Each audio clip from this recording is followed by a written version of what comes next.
अपनी पत्नी होते हुए पर स्त्री में कुदृष्टि रखे तो अंधता मिश्र नाम का नरक, चोरी करे झूठ बोले तो तामिस्त्र नाम का नरक। इस प्रकार शुकदेव जी ने नरकों का वर्णन सुनाया। तो छठे स्कंद की शुरुआत में परीक्षित राजा ने गुरु को प्रणाम करके कहा कि मरने के बाद मुझे तो क्या किसी को भी नरक में न जाना पड़े, इसका कोई उपाय हो तो आप बताने की कृपा करें। तब शुकदेव जी महाराज ने कहा कि राजन, मन में पाप करने की वासना अज्ञान के कारण पैदा होती है। अज्ञान है, जैसे दीवार पे किसी ने ऑयल पेंट से या वाटर कलर से घोड़े का चित्र बना दिया। अब वो घोड़े का चित्र है, कोई सोचे कि मैं इसके ऊपर बैठ के सवारी करूं तो ये बेवकूफी है कि और कुछ है? आप बताओ। चित्र लिखित सूर्य है, वाटर कलर से या ऑयल पेंट से बनाया सूर्य का चित्र। अब कोई सोचे कि इससे उजाला मिलना चाहिए, इससे रोशनी होनी चाहिए, तो कैसे रोशनी होगी? वो चित्र लिखित सूर्य है। सवारी कैसे होगी? वो चित्र लिखित घोड़ा है, पेंटिंग किया हुआ है, वो असली घोड़ा नहीं है। तो ये नासमझी है। नासमझी के कारण ऐसी इच्छा होगी कि मैं इस पे सवारी करूं। चित्र का आम हो, वो खाने से कोई भूख थोड़ी मिटेगी, रस नहीं आएगा, पेट खराब होगा। तो ऐसे ही अपने जीवन में एक समझ की जरूरत है कि संसारिक भोगों से मेरे को सुख नहीं मिलेगा, सुख मुझे भक्ति से मिलेगा। भक्ति के सिवाय की जो भी मजा है उसके आखिरी में सजा छुपी है, सजा। एक आदमी ने खूब शराब पिया, घर पे ताला लगा के गया था, लौट के आया, नशे के कारण ताला खोल नहीं पा रहा था, डोल रहा था। सामने एक सज्जन रहते थे, उसको दया आई। उसने आकर के कहा, भाई साहब लाओ मैं आपको मदद करूं ताला खोलने में। तो वो कहने लगा, नहीं नहीं मैं ताला खुद खोल लूंगा। अरे आपसे नहीं खोल रहा है, बहुत देर से मैं देख रहा हूं, आप मेरे को चाबी दो, मैं खोलने में मदद करूं, इसमें क्या बड़ी बात है, लाओ मैं खोल दूं। बोले नहीं, ताला तो मैं खोल दूंगा, आप इस मकान को पकड़ के रखो, ये बहुत हिल रहा है। अब मकान हिल रहा है, कोई भूकंप आया है अभी, पर वो शराब के नशे में है, इसलिए उसको मकान हिलता हुआ दिख रहा है। ऐसे ही जो अविद्या के नशे में होता है ना, उसको संत में, गुरु में, भगवान में दोष दिखते हैं कि भगवान ने दुनिया क्यों बनाई? अरे अपना कल्याण करने के लिए बनाई। किसी सेठ ने कहीं कुआं खुदवाया तो पानी पीने के लिए खुदवाया। अब कोई शराब पी के आकर कूद मरे और लोग बोले कि सेठ ने कुआं खुदवाया इसलिए वो मर गया। सेठ ने तो पानी पीकर प्यास बुझाने के लिए बनवाया था, अब कोई कूद कर मर जाए, इसमें सेठ का क्या कसूर? तो भगवान ने ये संसार बनाया कल्याण के लिए, जन्म दिया कल्याण के लिए। अब कोई दुनिया की चीज़ों का मालिक अपने को मानकर और अपने मालिक को भूलकर इसी में फंसता रहे तो कसूर किसका? लोग भगवान को क्यों भूलते हैं, मालिक को क्यों भूलते हैं, खालिक को क्यों भूलते हैं? कि दुनिया की चीजों का, जमीन का, दुकान का, मकान का मालिक अपने को मान लेते हैं। देखो, एक होती है स्वर्ण लक्ष्मी, एक होती है कृषि लक्ष्मी। स्वर्ण लक्ष्मी माना सोना, चांदी, रुपया, पैसा, ये सब स्वर्ण लक्ष्मी के अंतर्गत आएगा। दूसरी होती है कृषि लक्ष्मी। कृषि लक्ष्मी माना जमीन, जायदाद, दुकान, मकान, प्रॉपर्टी आदि, ये कृषि लक्ष्मी। अब इन दोनों के मालिक भगवान है, पर व्यक्ति जब स्वर्ण लक्ष्मी का और कृषि लक्ष्मी का मालिक अपने को मान लेता है तो अपने मालिक को भूल जाता है। खुद को मालिक मान बैठा तो अपने मालिक को भूल जाता है। जब अपने मालिक को भूल जाता है तो जो सपने जैसा है संसार, उसमें उसकी सत्य बुद्धि हो जाती है। सत्य बुद्धि हो जाती है तो सुख में फूल जाता है और दुखद परिस्थिति में सिकुड़ जाता है। परिस्थिति को जीवन मानने की गलती कर लेता है। बस परिस्थिति आती है गुजरने के लिए, पर परिस्थिति को मानता है जीवन, हो जाता है दुखी और फिर सोचता है कि अलीराजपुर में मजा नहीं है, मैं बंबई जाऊं रुपया कमाने के लिए। तो बंबई में भी कई बेरोजगार हैं, फुटपाथों पे सोते हैं, फ्लाईओवर्स के नीचे सोते हैं, घर नहीं है उनको। मैं उधर चला जाऊं तो सुखी हो जाऊंगा। नहीं नहीं, स्थान बदलने से कोई सुखी नहीं होता है कृपानाथ, स्थिति बदलने से सुखी होता है। अपनी अंदर की स्थिति बदल दे बस। कि चित्र लिखित घोड़ा है, इस पे बैठने से सवारी नहीं होगी, अपनी अंदर की स्थिति बदल दे बस, भला भला हो जाएगा। और ज्ञान देने वाले गुरु के प्रति श्रद्धा रखे बस। ऐसी श्रद्धा हो कि माने अविश्वास तो हट गया। श्रद्धा किसको बोलते हैं? श्रद्धा का अर्थ क्या? श्रद्धा का अर्थ है कि जहां से अविश्वास हट गया, उसका नाम है श्रद्धा। तो ऐसे एक भाई की बात मैं आपको बता रहा था, वो रहते हैं महाराष्ट्र के जलगांव में। उनका नाम है बालकिशन अग्रवाल। किराने की दुकान है होलसेल की। वो अपनी दुकान पे बापूजी की एक तस्वीर लगाए थे। दीक्षा नहीं ली थी पर श्रद्धा थी, टीवी पर सत्संग सुनते थे, तस्वीर लगा रखी थी। एक दिन उनकी दुकान पे एक आदमी आया और वो तस्वीर को देखता रहा। अब इन्होंने कहा कि आपको क्या चाहिए, आप बोलो, मैं माल निकलवा दूं, पर वो बोले ही नहीं, तस्वीर को देखे। काफी देर के बाद वो आदमी चला गया तो बराबर 1 घंटे के बाद उसने टेलीफोन किया उसकी दुकान पर कि मैं 1 घंटा पहले आपकी दुकान पे आया था। बोले हाँ आप आए थे, पर आपने कुछ लिया नहीं। तो बोले मैं जो लेने आया था वो लेने की मेरी हिम्मत नहीं हुई, मेरी ताकत नहीं हुई कि मैं वो ले लूं। तो बोले ऐसा तो क्या लेने आए थे जो आपकी हिम्मत नहीं पड़ी? बोले मुझे सुपारी मिली थी आपका खून करने के लिए, आपको मार डालने के लिए, मुझे रिश्वत मिली थी और मैं बंदूक छुपा के आया था, रिवॉल्वर। पर आपकी दुकान पर जो बाबा की तस्वीर लगी थी, वो बाबा मुझे तस्वीर में से बड़ी बड़ी आंखें दिखाकर कह रहे थे कि खबरदार जो बंदूक निकाली तो, खबरदार बंदूक निकाली तो मैं कोशिश करके भी हिम्मत नहीं कर पाया, बहुत कोशिश की पर मैं नहीं निकाल पाया। सेठ, जिनकी तस्वीर की आंखों में इतना दम है तो उनमें कितना दम होगा। तो फिर वो दोबारा नहीं आया और अभी भी वो सज्जन की दुकान है जलगांव महाराष्ट्र में, और अभी जलगांव की समिति में सेवा करते हैं, दीक्षा भी ले ली। ये श्रद्धा थी ना उनकी, तो कैसा काम बन गया। तो श्रद्धा का अर्थ है जहां से अविश्वास हट गया। श्रद्धा का अर्थ है कि ऐसा हृदय जहां विरोध में कोई स्वर नहीं है, कोई स्वर नहीं, उसको बोलते हैं श्रद्धा। विरोध में कोई स्वर नहीं है। जब भीतर अविश्वास नहीं होता तो श्रद्धा फलित हो जाती है। पर भीतर अविश्वास है और ऊपर ऊपर से बोले मेरी तो श्रद्धा है, मेरी श्रद्धा है, पर अभी मेरा काम नहीं बना, तो भीतर में गहराई में अविश्वास है, तभी काम नहीं बना। नहीं तो हरिद्वार के पास सहारनपुर है, सहारनपुर उत्तर प्रदेश में पड़ता है। सहारनपुर नाम सुना होगा, यूपी में है, दिल्ली से 140 के इतना किलोमीटर है। तो वहां बापूजी का सत्संग था 3 दिन का। आखिरी दिन दीक्षा का कार्यक्रम हुआ तो एक मुस्लिम परिवार के लोगों ने दीक्षा ले ली। दोपहर को 2 बजे वो आश्रम गए, मिठाई लेकर बापूजी के आगे रखी कि बापू 12 साल से हमारे ऊपर केस चल रहा था, झूठा आरोप लगा था, हम तो निर्दोष थे पर हमको फंसाया गया था दुष्टों के द्वारा। 12 साल से चक्कर काटते थे कोर्ट में, आज आपसे दीक्षा ली भगवान के नाम की।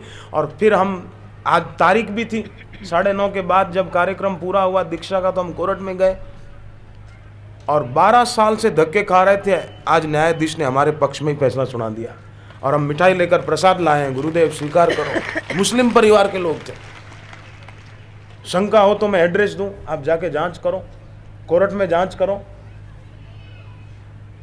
तो श्रद्धा का अर्थ है कि अविश्वास का अभाव। तो इस रास्ते पर, श्रद्धा के रास्ते पर बुद्धिमान चल पाते हैं। कंकड़ों को, पत्थर के टुकड़ों को हीरे जवाहरात समझकर कोई मुट्ठी बांधे रहे तो ऐसा आदमी सच्चे हीरे नहीं पा सकता, सच्चे हीरों की परख नहीं कर सकता, सच्चे हीरों की खोज नहीं कर सकता। क्यों? कि कंकड़ों को और पत्थर के टुकड़ों को हीरा मान के पकड़ के बैठा है। संसार के भोग जो दुख देने वाले हैं उनको सुख रूप समझ के पकड़ के बैठा है कि मैं तो ये करूं, मैं तो ये करूं। मैंने अखबार में एक चुटकुला पढ़ा था, कभी कभी समय मिलता है तो मैं पढ़ता हूं, तो चुटकुला पढ़ा। चुटकुले में क्या लिखा था, एक प्रश्न था कि शादी के दिन वर राजा को घोड़े पर क्यों बिठाते हैं, प्रश्न था। फिर उत्तर लिखा था कि आखिरी मौका, भाग सके तो भाग, मौका है भागना चाहे तो भाग जा, तू संसार बंधन में पड़ रहा है, अभी भी मौका है, इच्छा हो तो भाग जा।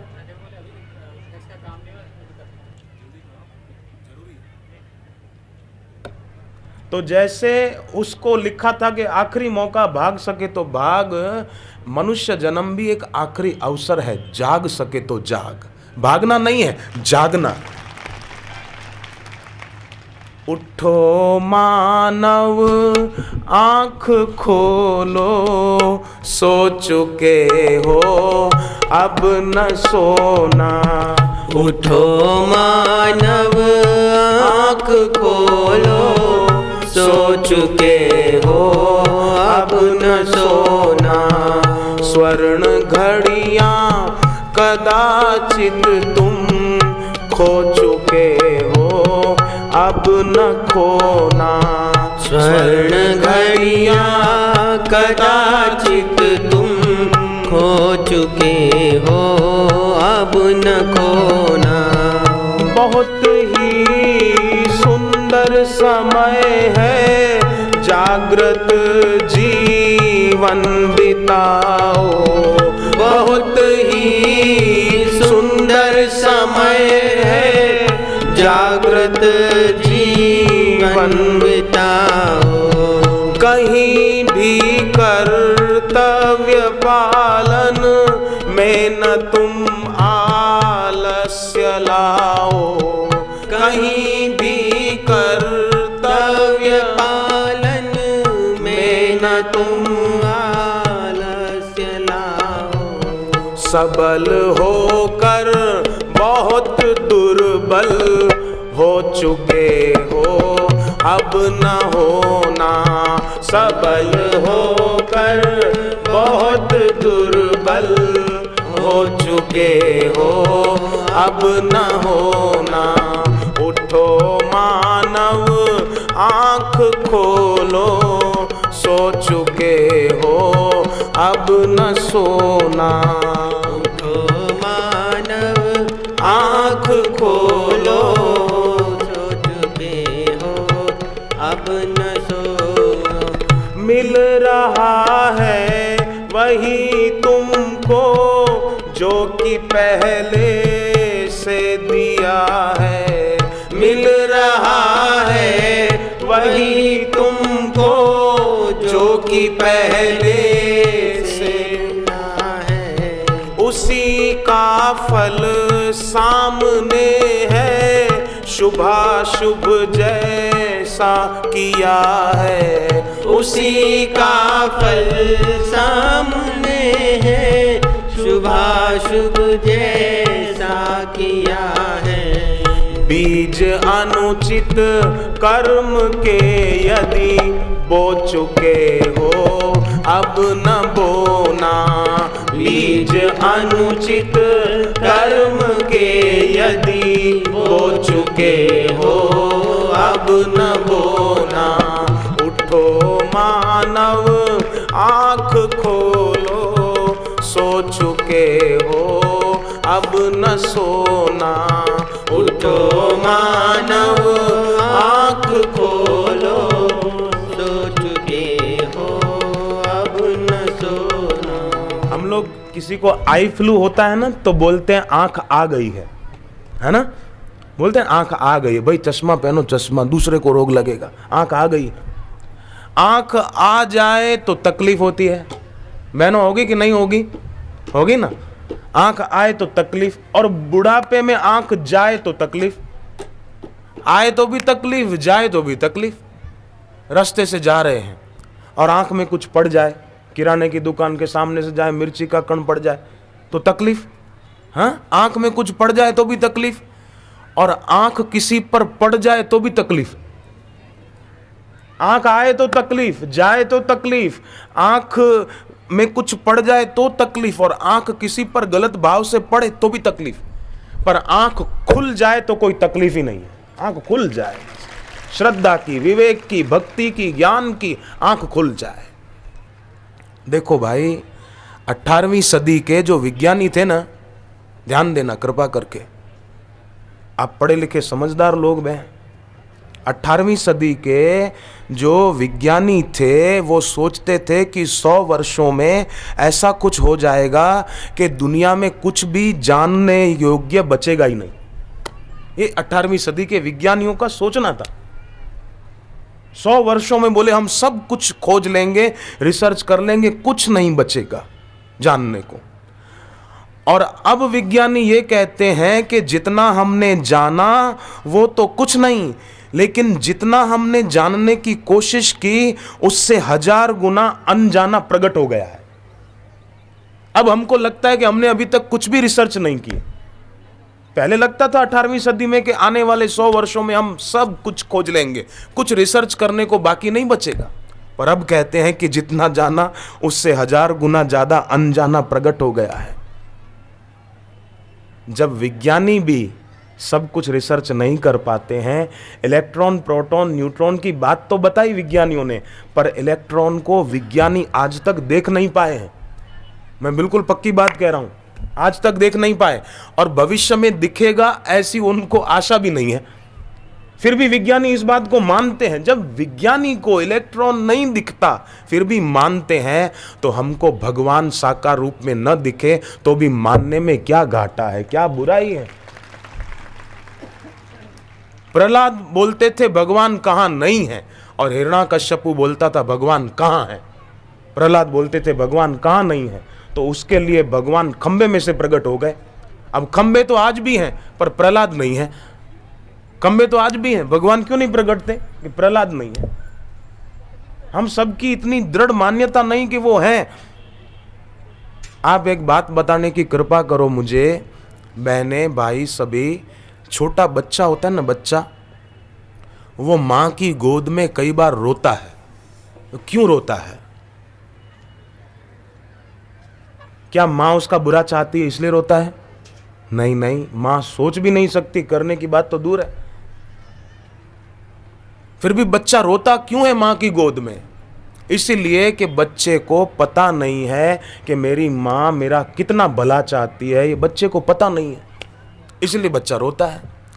ऐसे ही साधक को पता नहीं है कि मेरा कितना भला चाहते हैं मेरे गुरुदेव, भक्त को पता नहीं मेरा कितना भला चाहते हैं भगवान, इसलिए वो दुखी होता है, परेशान होता है। और सच्चा भक्त होता है ना, वो तो तेरे फूलों से भी प्यार, तेरे कांटों से भी प्यार, जो भी देना चाहे दे दे करतार, दुनिया के तारणहार।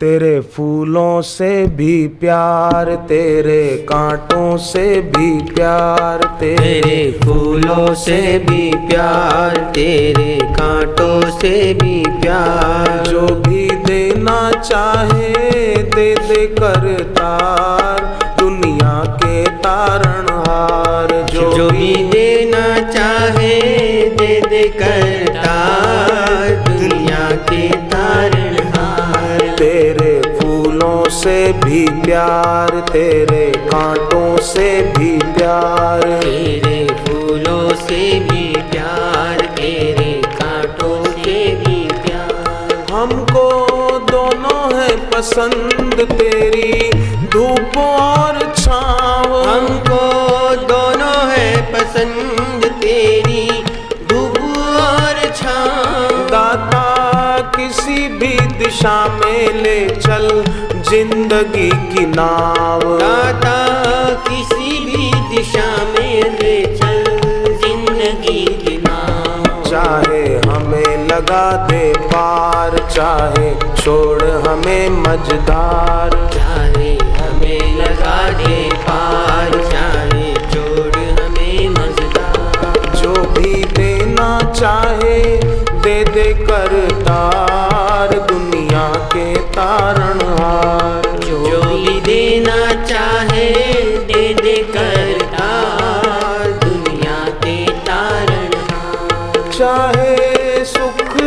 या दुख, चाहे खुशी दे या गम, चाहे सुख दे या दुख, चाहे खुशी दे या गम, मालिक जैसे भी रखेंगे वैसे रह लेंगे हम।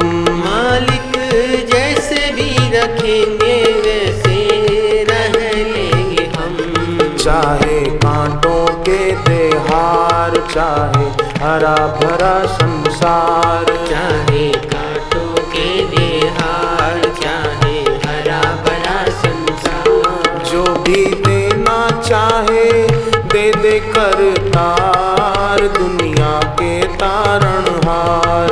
जो भी देना चाहे दे दे करतार, दुनिया के तारणहार, दुनिया के तारणहार। दुनिया के तारणहार। तो देखो, ये श्रद्धालु सच्चे भक्त की पहचान है। श्रद्धालु तर्क नहीं करता। तर्क नर्क है, तर्क नर्क है। तर्क व्यक्ति को तोड़ देता है। तर्क प्रिज्म की तरह है। जयराम जी की तर्क प्रिज्म की तरह, जैसे सूर्य की किरणें कांच के प्रिज्म से निकले तो कितने टुकड़ों में टूट जाएगी, ऐसे ही तर्क व्यक्ति को तोड़ देता है। तर्क के प्रिज्म से कुछ भी निकालो तो खंडित हो जाता है। ऐसा क्यों, ऐसा क्यों, ये क्यों, ऐसा कैसे, ये तर्क नहीं। हर जगह तर्क नहीं किया जाता। आप बुद्धिमान हैं, एक बात ध्यान देकर सुने कि किसी आदमी का पेट खराब हो, पेट में दर्द हो या कुछ तकलीफ हो और आंखों में भी तकलीफ हो, कोई जाए डॉक्टर के पास तो डॉक्टर उसको पेट की भी दवाई देवे, आंख की भी दवाई देवे। अब वो आदमी क्या करे कि पेट की दवा तो आंख में डाल दे और आंख की दवा खा जाए, तो आप बताओ वो ठीक होगा कि उसकी तकलीफ बढ़ जाएगी? बढ़ जाएगी ना बहनों, बोलो भाइयों, बढ़ जाएगी। घटेगी कैसे? आंख की दवा पेट में डाल दी, पेट की दवा आंख में डाल दी। ऐसे ही जहां बुद्धि लगानी चाहिए वहां बुद्धि लगाएं और जहां विश्वास करना चाहिए वहां विश्वास करें, तकलीफ मिट जाएगी। तकलीफ इसलिए होती है जहां विश्वास करना चाहिए वहां बुद्धि लगा देते हैं और जहां बुद्धि लगानी चाहिए वहां विश्वास कर बैठते हैं। जैसे मंत्रा कैकई को जो कह रही थी उसमें कैकई को बुद्धि लगानी चाहिए थी कि मंत्रा कह रही है उसमें कितनी बात सच्ची है कितनी झूठी है, बुद्धि लगानी चाहिए थी।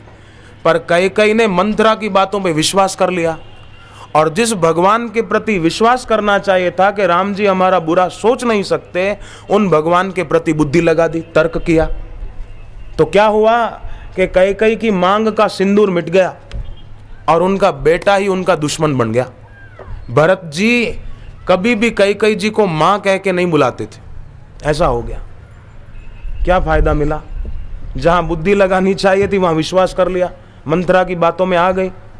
आज भी कई लोग ऐसे मंत्रा की बातों में आ जाते हैं। मन की मलिन वृत्ति रूपी मंत्रा। या कॉलेज में, स्कूल में इधर उधर कोई लड़का लड़की बदचलन है तो उनकी दोस्ती कर ली तो क्या मिलेगा? विनाश होगा, विनाश, और कुछ नहीं मिलेगा। और आजकल के कई लड़के कैसे, एक बूढ़े दादा थे, हाथ में लाठी लेकर जा रहे थे कमर से झुककर, तो कॉलेज के लड़कों ने मजाक उड़ाई और कहा दादा ये धनुष बाण कितने में खरीदा? अब धनुष बाण है, वो बुजुर्ग आदमी है। बुजुर्गों का अपमान करने वाला ईश्वर का अपमान करने का पाप कमाता है। इसलिए कभी भी अपने घर के बूढ़े बुजुर्गों का अपमान न करके आदर करना। बहू है तो सास का आदर करना, सास है तो बहू को ऐसा प्यार देना कि बहू को उसका मायका कभी याद ही ना आए, ऐसा प्यार देना। और बहू है तो सास को ऐसा आदर देवे कि सास को उसकी बेटी याद ना आए कि मेरी बेटी गई तब से मैं दुखी हो गई। नहीं, आदर दें, मान दे बड़ों को। भूलो सभी को तुम मगर माँ बाप को भूलना नहीं, अनगिनत हैं उपकार उनके ये कभी भूलना नहीं। धन खर्चने से मिलेगा सब पर माता पिता मिलते नहीं। भूलो सभी को तुम मगर माँ बाप को भूलना नहीं। अपने देवतुल्य माता पिता को भूलना नहीं, उनका नाम रोशन हो। जो बच्चे सारस्वत मंत्र लेते हैं ना, उनके माँ बाप का नाम भी रोशन हो जाता है। राजस्थान की राजधानी जयपुर है। जयपुर में एक बार 25 राज्यों की टेक्निकल कॉलेजों के विद्यार्थी आए थे। जयपुर की बात है, मैंने ये बात अखबार में पढ़ी। तो सॉफ्टवेयर कॉन्टेस्ट की परीक्षा थी, उसमें हितेश बंसल नाम का लड़का फर्स्ट आया। तो पत्रकारों ने पूछा, 25 राज्यों की टेक्निकल कॉलेजों के विद्यार्थी आए थे, आप फर्स्ट आए, क्या कारण है? उस विद्यार्थी ने कहा, मैंने अखबार में पढ़ा, वो बता रहा हूं। विद्यार्थी ने कहा कि मैंने परम पूज्य आसाराम जी बापू से सारस्वत मंत्र लिया है, रोज जप करता हूं और प्राणायाम करता हूं, थोड़ी देर ध्यान में बैठता हूं, उससे मेरी प्राण शक्ति बढ़ी है और उसी से मैं पहला आ गया। 25 राज्यों की टेक्निकल कॉलेजों के विद्यार्थियों में फर्स्ट, जयपुर में। तो कितना लाभ हो गया आप सोचो। श्रद्धा थी ना कि बापूजी जो कह रहे हैं बिल्कुल सही बात है, कल्याणकारी बात है। श्रद्धा जोड़ती है, सिंथेटिक है और तर्क तोड़ता है, इसलिए श्रद्धा रखें, श्रद्धा को बढ़ाएं। इंटीग्रेटेड माइंड का नाम श्रद्धा है। इंटीग्रेटेड माइंड माने एकजुट हुए मन का नाम। सब जगह से मीरा की तरह, मेरे तो गिरधर गोपाल, दूसरो न कोई। दूसरा कोई भोग, दूसरी कोई वासना मन में है ही नहीं, क्योंकि पता चल गया कि अंत काल में ये तन न साथ देगा, ये धन न साथ देगा, सदगुरु बिन जहां में कोई न साथ देगा। तो लड़कों ने कहा, ये धनुष बाण कितने में खरीदा? दादा ने कहा, बेटे भाव पूछने की जरूरत नहीं है, थोड़े वर्षों के बाद तुमको मुफ्त में मिल जाएगा। अपनी जवानी बर्बाद कर रहे हो क्यों? कॉलेज की लड़कियां खड़ी थी, सामने से एक बूढ़ी दादी माँ, वो भी कमर से झुककर हाथ में लकड़ी लिए हुए जा रही थी। तो लड़कियों ने कहा, क्यों दादी माँ, क्या खो गया जो ढूंढते ढूंढते जा रही हो? दादी माँ बोली कि बेटी, इन्हीं रास्तों पर आते जाते मेरी जवानी खो गई, कहीं तुम्हारी भी खो न जाए। अपने यौवन में मीरा और शबरी की तरह कुछ कमाई कर लेना भक्ति की, जवानी को बर्बाद मत करना हा हा हू में, संसार के भोग विलासों में। ये तन ना साथ देगा, ये धन ना साथ देगा, ये तन ना साथ देगा, ये धन ना साथ देगा, ये तन ना साथ देगा, ये धन ना साथ देगा, ये धन ना साथ देगा, ये धन ना साथ देगा। सदगुरु बिन जहां में कोई न साथ देगा, सदगुरु बिन जहां में कोई न साथ देगा।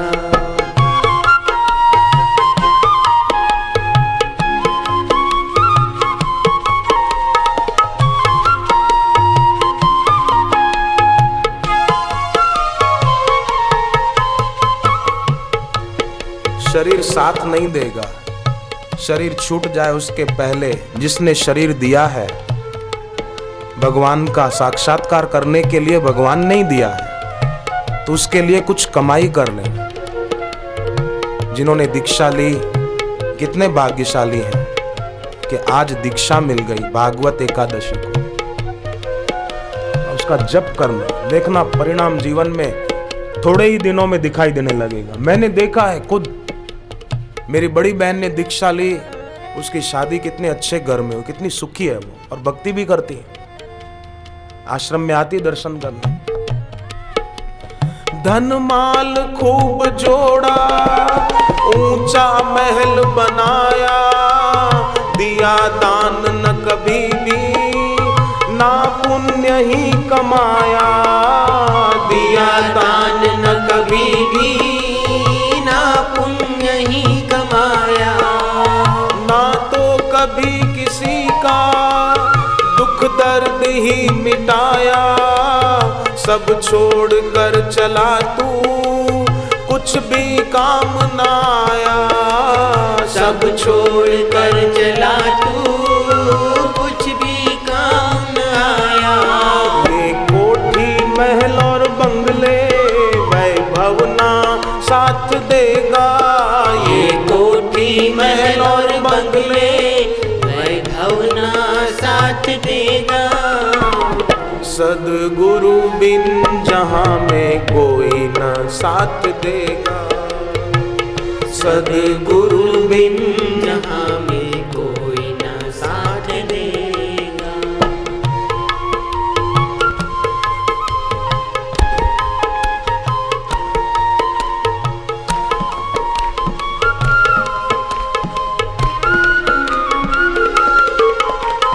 बस खेल में बिताया बचपन वो प्यारा प्यारा, यौवन के मद में खोकर सारा समय गंवाया।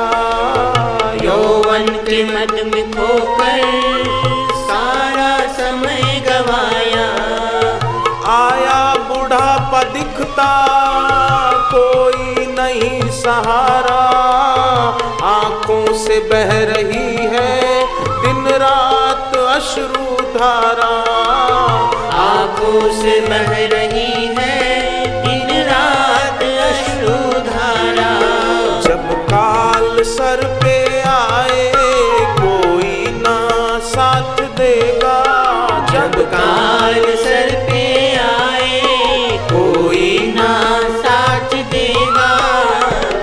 सदगुरु बिन जहाँ में कोई ना साथ देगा। सदगुरु बिन जहाँ में कोई न साथ देगा।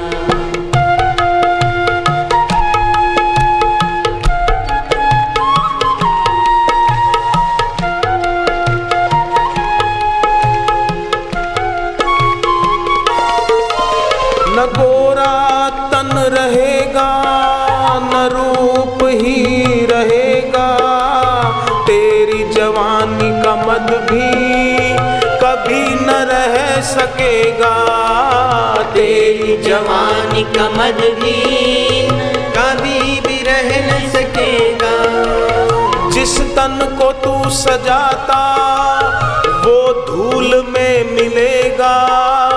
सब देखते रहेंगे अग्नि में वो जलेगा। सब देखते रहेंगे अग्नि में वो जलेगा। न रूप साथ देगा न रंग साथ देगा। न रूप साथ देगा न रंग साथ देगा। सदगुरु बिन जहाँ में कोई ना साथ देगा। सदगुरु बिन जहाँ में कोई न साथ देगा। आजकल कई लोगों को जप करने की रुचि नहीं होती, बोलते आई एम वेरी बिजी। तू आया बड़ा बिजी तो भगवान भी तेरे लिए क्यों होंगे इजी। भगवान भी बोलेंगे अब तू नरक में जा भाई। और जो बोलते हैं स्वर्ग नरक कुछ नहीं है, हम नहीं मानते, तो उनको चाहिए कि गरुड़ पुराण ठीक से पढ़े, भागवत जी को ठीक से पढ़े, देवी भागवत ठीक से पढ़े, वेद पढ़े ठीक से, और बाद में बात करें। स्वर्ग नरक नहीं है, नहीं कैसे है। भगवत गीता ठीक से पढ़ फिर बोलना कि स्वर्ग नहीं है नरक नहीं है। गीता में लिखा है, आप पढ़ो 9वें अध्याय के 21वें श्लोक को पढ़ो। भगवान ने कहा है ते तम भुक्त्वा स्वर्ग लोक विशालम क्षीणे पुण्य मृत्यु लोके विशंति। ये गीता का वचन है। क्या आज का कलयुग का आदमी गीता जी से बड़ा हो गया, उसकी बात बड़ी हो गई, भगवान की बात झूठी उसकी बात सच्ची। स्वर्ग नरक नहीं है। 16वें अध्याय को पढ़ो, 16वें अध्याय का 16वां श्लोक आप पढ़ो, क्या लिखा है। पतंती नरकेषु चौ, उसका पतन होता है जो भोगों में मन लगाता है और नरक में जाता है। ये गीता में लिखा है। क्या भगवत गीता झूठी, क्या वेद झूठे? नहीं। ते तम भुक्त्वा स्वर्ग लोक विशालम। पर पूज्य बापू ऐसा ज्ञान देना चाहते हैं कि हम मरने के बाद नरक में तो नहीं, स्वर्ग से भी मुक्त हो जाए। क्योंकि स्वर्ग से भी फिर गिरा दिया जाता है जीव को उसके पुण्य समाप्त होने पर। पूज्य बापू हमको दोनों से मुक्त करके इसी जन्म में भगवत साक्षात्कार कराना चाहते हैं, इसी जन्म में भगवत तत्व की अनुभूति हो, ऐसा चाहते हैं। वे चाहते सब झोली भर ले, निज आत्मा का दर्शन कर ले। तो महिला बैठ गई, उसकी 3 बेटियां भी बैठ गई, प्रार्थना करने लगी।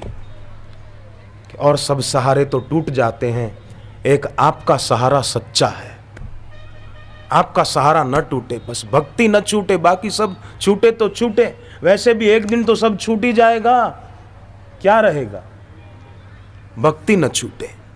शिव पुराण में कथा आती है, सुधर्मा नाम के एक ब्राह्मण थे, उनकी पत्नी का नाम था सुदेहा। शादी किए कई साल बीत गए, संतान नहीं हुई, तो सुदेहा ने अपनी दूसरी बहन घुष्मा से अपने पति को आग्रह करके शादी करा दी, अपनी छोटी बहन से सुदेहा ने। अब घुष्मा ने समय बीतने पर एक बालक को जन्म दिया। तब सुदेहा को ईर्ष्या होने लगी कि अब इसने बच्चे को जन्म दिया तो मेरे पति इसको ज्यादा प्यार करेंगे, मेरे को नहीं पूछेंगे, क्या करूं, उसको ईर्ष्या होने लगी। घुष्मा शिव भक्त थी, रोज आटा गूंद के 100 शिवलिंग बनाती छोटे छोटे और मंत्र जपती, नमः शिवाय ओम नमः शिवाय, नमः शिवाय ओम नमः शिवाय, नमः शिवाय ओम नमः शिवाय, नमः शिवाय ओम नमः शिवाय। हे त्रिपुरारी गंगाधारी हर हर बोले नमः शिवाय, हे त्रिपुरारी गंगाधारी हर हर बोले नमः शिवाय, नमः शिवाय ओम नमः शिवाय, नमः शिवाय ओम नमः शिवाय, नमः शिवाय ओम नमः शिवाय, नमः शिवाय ओम नमः शिवाय। सोमनाथ केदारनाथ जय हर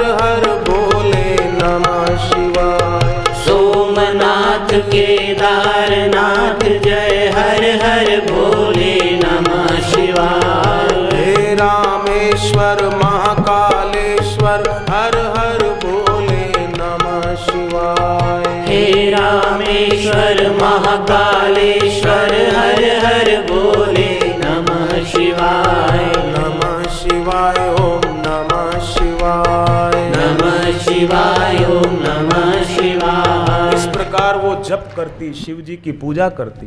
किसी के ऊपर काल सर्प योग हो ना, कईयों को काल सर्प योग होता है, बड़े दुखी रहते हैं और पंडितों के पास जाते हैं, हजारों रुपए का खर्चा बता देते हैं, ये विधि करो, ये विधि करो, ये विधि करो, ये विधि करो।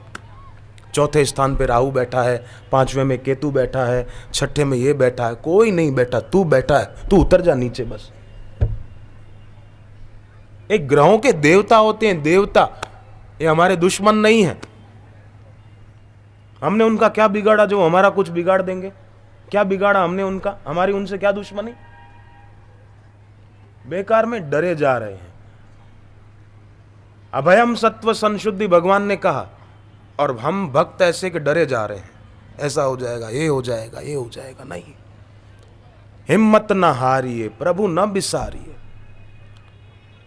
काल सर्प योग हो तो रोज या तो हर सोमवार को घर में ईशान कोण की तरफ मुंह करके बैठो, ओम नमः शिवाय का जप करो। रात को 11 बजे से जितनी देर कर सको, काल सर्प योग से मुक्ति।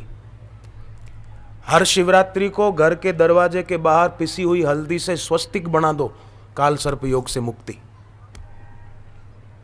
शिवरात्रि की रात को शिव जी का अभिषेक कर दो और मंत्र बोलो अभिषेक करते समय, मृत्युंजय महादेव, मृत्युंजय महादेव, पक्का कर लो, मृत्युंजय महादेव, मृत्युंजय महादेव, त्राहि मां शरणागतम्, त्राहि मां शरणागतम्, त्राहि मां शरणागतम्, त्राहि मां शरणागतम्। जन्म मृत्यु जरा व्याधि, जन्म मृत्यु जरा व्याधि, जन्म मृत्यु जरा व्याधि, जन्म मृत्यु जरा व्याधि, संसार भयनाशनम, संसार भयनाशनम। कितना सरल है ये मंत्र बोलते हुए अभिषेक करें, थोड़ी देर ये मंत्र बोलते हुए ध्यान करें, काल सर्प योग से मुक्ति। क्यों डरे? बेटी को मंगल है इसलिए शादी में अड़चन आ रही है, क्या करे महाराज? हर मंगलवार को बेटी व्रत करे, ओम हुम श्री मंगलाय नमः का जप करे, मंगल की शांति, बेटी की शादी अच्छे घर में हो, सुखी हो। नागपुर में एक भाई ने बताया, मेरी बहन स्वाति 32 साल की हो गई, उसको मंगल का दोष था और काल सर्प योग था। पंडित बड़ा खर्चा बताते थे पर हम गरीब आदमी, करें इतनी क्षमता नहीं थी। पर बापू जी के वचनों में और चरणों में खूब श्रद्धा थी। श्रद्धा जोड़ती है, सिंथेटिक जोड़ती है। श्रद्धा कभी अंधी नहीं हो सकती। श्रद्धा इनफाइनाइट है। इंटीग्रेटेड माइंड का नाम श्रद्धा है, एकजुट, एक निष्ठा। कस मेरे बापू ने जो कहा वो सत्य वचन, वो ब्रह्म वचन, वो वेद वचन। ऐसी श्रद्धा गुरु में। श्रद्धा माने, मैंने पहले ही कह दिया, अविश्वास का अभाव। तो वो सज्जन आश्रम जाते थे, नागपुर में अपना आश्रम है, वहां जाते थे और वड़दादा की परिक्रमा करते जहां बापू ने शक्तिपात किया। 21 गुरुवार का संकल्प किया कि मेरी बहन का भला हो, मेरी बहन सुखी रहे। ऐसा संकल्प करके 6 गुरुवार फिरे। छठे गुरुवार को रात को घर पे बैठे थे तो ऐसे घर से रिश्ता आया कि वो सोच भी नहीं सकते थे कि ऐसा भी हो जाएगा। और उनकी बहन अभी बहुत सुखी है, बहुत खुश है, बहुत आनंद में है। निष्ठा थी ना। अब देखो आज एकादशी है, निष्ठा की बात आई तो ध्यान देना, एकादशी है आज। अगर एकादशी के दिन हम एक दाना भी खा लें, गेहूं का, चावल का, अनाज का एक दाना भी खा लें तो एकादशी गई। हाँ, इसमें किसी को शंका हो तो बोलना। एकादशी को हमने उपवास किया पर एक दाना भी अन्न का खा लिया तो एकादशी गई। पेट तो भरेगा नहीं और एकादशी का पुण्य चला जाएगा, व्रत का पुण्य मिलेगा नहीं, क्योंकि एक दाना भी खा लिया, जरा सा नमक का आ गया मुंह में तो एकादशी भी गई और पेट भी नहीं भरा। ऐसे ही गुरु के चरणों में अगर दृढ़ निष्ठा नहीं रखी तो कल्याण नहीं होगा। कैसे होगा? निष्ठा नहीं है। एकादशी व्रत में निष्ठा नहीं, ठीक से किया नहीं, जरा सा खा लिया, पेट भी नहीं भरा और व्रत टूट गया। निष्ठा होनी चाहिए, निष्ठा कि मुझे परमार्थिक उन्नति ही करनी है, ऐसी निष्ठा हो। मुझे संसारिक भोगों में सुख नहीं ढूंढना है, मुझे अनन्य चेता सततम होना है, बस। गीता का वचन, मैं तो कहूं भगवत गीता को अगर अभी से हाथ में रखना सीख लेना तो भविष्य में कभी गीता पर हाथ रखने की मुसीबत नहीं आएगी। कोर्ट में गीता पर हाथ रखवाते हैं, कसम खाओ, गीता की कसम खा के जो बोलेंगे सच बोलेंगे। मैंने देखा नहीं पर सुना है कि ऐसा होता है। गीता पे हाथ रखो, अरे क्यों गीता पे हाथ रखने का दिन आए, गीता हाथ में रखो तो गीता पे हाथ रखने का दिन नहीं देखना पड़ेगा, भविष्य सुधर जाएगा, सुधर जाएगा। गीता में गुरु की उपासना की बात आती है तो अनन्य चेता, अपने इष्ट में, अपने गुरु में निष्ठा। और देवता चित्त न धरहि, हनुमंत से सर्व सुख करहि। ऐसी निष्ठा हो अपने गुरु में, अनन्य चेता। फिर सततम माने जब से उनका पता चला अपने गुरुदेव की महिमा का, तब से लेकर मरण तक अपने सदगुरु में ऐसी निष्ठा रखे। सततम, उसको खंडित ना होने दे निष्ठा को। अनन्य चेता सततम। फिर भगवान ने कहा नित्यशः, नित्य।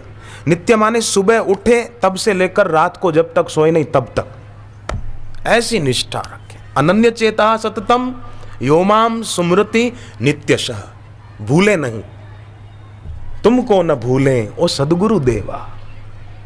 तो ऐसा जब हो जाएगा तो भगवान कहते हैं ऐसे भक्तों के लिए तो मैं सुलभ हूं, सुलभ, उनका कल्याण होके ही रहता है। तो वो शिव पुराण की बात मैं पूरी करूं, वो घुष्मा भक्ति करती थी, ओम नमः शिवाय जप करती थी, 100 शिवलिंग बना के पूजा करके छोटे छोटे बनाती, फिर घर के थोड़ी दूर एक सरोवर था उसमें विसर्जन कर देती थी। एक रात को क्या हुआ कि घुष्मा की ही सगी बहन सुदेहा ने अपनी बहन के बच्चे को मार डाला, उसकी हत्या कर दी ईर्ष्यावश, और छोटे छोटे टुकड़े करके उसको उसी सरोवर में डाल दिया, घर से थोड़ा दूर जो था। सुबह घुष्मा उठी, उसको सारी बात पता तो चल गई पर वो कुछ बोली नहीं। अपने मन के विरुद्ध कोई बात हो जाए तो उसको सहन करना, उसका नाम तपस्या है। अपने घर में कभी मन के विरुद्ध हो जाए ना बहनों भाइयों, कभी मन के विरुद्ध हो जाए तो गुस्सा मत करना, नाराज नहीं हो जाना, सह लेना कि कोई बात नहीं, चलो हरिओम तत्सत, बाकी सब गपशप। जरा जरा बात में दिल नाराज करते फिरेंगे तो कैसे काम बनेगा। कभी सास कुछ कह दे तो दिल बड़ा रखना, कभी बहू कुछ ऐसा कर दे तो सास दिल बड़ा रखे। और आजकल तो कई, सब नहीं, हाँ सत्संगी तो नहीं, पर कई ऐसी बहुएं होती है और कई लड़कियां ऐसी होती है कि माँ काम करेगी पर बेटी हाथ नहीं बटाएगी माँ को, सास काम करेगी पर बहू नहीं करेगी। सबकी बात नहीं है, यहाँ जो बैठी अपने ऊपर नहीं लेना कोई बहन है, पर कई जगह ऐसा होता है। फिर अचानक मेहमान आ जाए ना तो बहू बोलेगी, बेटी बोलेगी कि हम तो बहुत मना करते हैं पर माँ जी को आदत पड़ गई है ना इसलिए काम करती रहती है। हम तो मना करते हैं, इनको आदत पड़ गई है, क्या करें, कैसे समझाएं। बहुत आजकल लोग बहुत होशियार हो गए हैं, पर भक्ति में भी होशियार हो जाए तो कल्याण हो जाए। अलीराजपुर और आसपास के लोग भक्ति में रुचि रख रहे हैं, सत्संग में रुचि रख रहे हैं। आज सुबह कितने हजारों लोगों ने दीक्षा ली। ये उज्जवल भविष्य की निशानी है। गुष्मा आटे के शिवलिंग बनाकर सरोवर किनारे गई तो वहाँ शिवजी प्रकट हो गए और शिवजी ने उसके बच्चे को जीवित कर दिया। और गुष्मा ने कहा कि प्रभु आप बस प्रसन्न रहिए और मुझे भक्ति दीजिए। भगवान ने कहा मैं यहीं रहूँगा, तेरे नाम से ज्योतिर्लिंग घुश्मेश्वर अभी भी है। ऐसे ही लूणावड़ा चंद्रिका बहन का बच्चा भी, वे प्रार्थना और जप कर रही थी, थोड़ी देर में बच्चा होश में आ गया, ठीक हो गया और अभी तक ठीक है। आज वो बच्चा 10-11 साल का हो गया, अभी तक सुखी है, मज़े में है। तो भक्ति व्यर्थ नहीं जाती, जप तप व्यर्थ नहीं जाता, गुरु मंत्र का जप व्यर्थ नहीं जाता, सत्संग सुना हुआ व्यर्थ नहीं जाता।